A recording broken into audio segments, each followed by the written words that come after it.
Chapitre 160 de Jujutsu Kaisen, la traque mortelle. La voilà, nous y sommes, les objectifs ont été assignés, certains ont déjà commencé à tuer, et la bataille fait rage dans les colonies.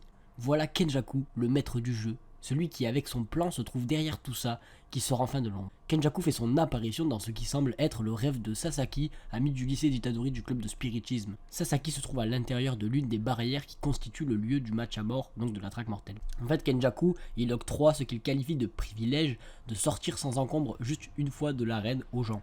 Sasaki et Kenjaku se trouvent dans un espace entre les rêves et la réalité créé par un sort, ce qui semble donc être un sort très mystérieux et au potentiel très puissant, représentatif d'ailleurs du niveau et de la puissance de Kenjaku.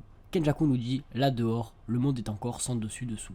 La traque a donc commencé et c'est la guerre. Kenjaku conduit Sasaki à l'extérieur de la barrière et le monde semble bien être en vrac. On aperçoit un fléau immense et de la destruction et le décor est apocalyptique. Soudain, Kenjaku s'adresse d'ailleurs à Sasaki pour lui confier quelque chose de très intriguant et pour le coup, une sacrée révélation. Merci d'avoir bien voulu passer du temps avec mon fils. Kenjaku a donc un fils, et ce fils aurait passé du temps avec Sasaki. Tu l'as compris très probablement, le fils de Kenjaku serait Yuji Itadori. Cette révélation change beaucoup de choses et ouvre la possibilité à plusieurs théories.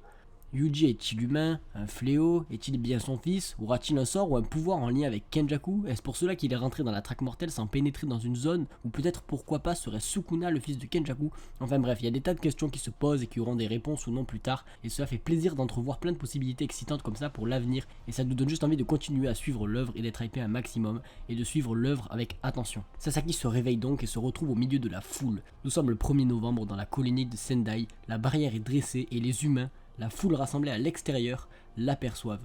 Ils semblent avoir tous été amenés par Kenjaku à l'extérieur de la barrière. Le monde commence donc à se rendre compte de ce qui ne va pas et de l'existence des phénomènes totalement inconnus pour certains liés à l'exorcisme. Apparemment, tout le monde aurait fait le même rêve et Kenjaku aurait donc sorti lui-même tout le monde des zones de combat. Par contre, Kenjaku n'aurait parlé que à Sasaki de son fils, ce qui renforce du coup la possibilité que ce soit Itadori, c'est d'ailleurs presque sûr.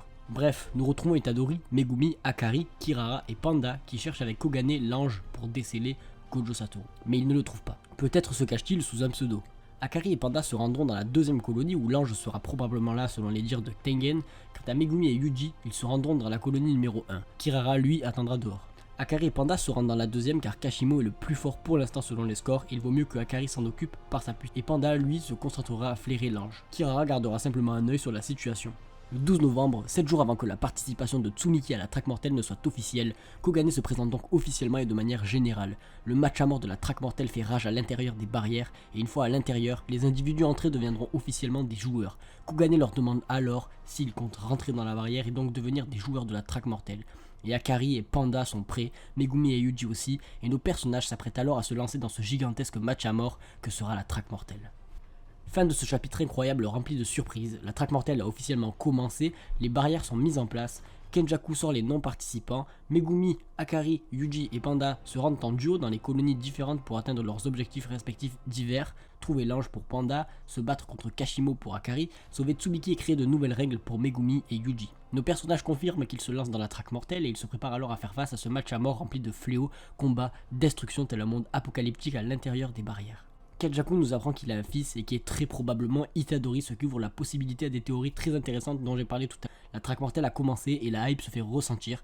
Les premiers combats ne sauraient tarder et on va enfin assister au deuxième plus grand arc de Jujutsu Kaisen, l'arc pouvant probablement dépasser Shibuya ou les galets et de sûr nous faire rêver. J'espère que je t'ai hype, que la vidéo t'a plu et que je t'ai aidé à bien comprendre toutes les informations pour suivre un maximum à fond et kiffer l'arc et le manga. Si c'est le cas, n'hésite pas à lâcher un petit like, ça fait plaisir. Abonne-toi et follow moi sur Twitter si l'envie t'en prend, @SatoruKaiza. Je te souhaite que du bonheur, on se dit à très bientôt, ciao.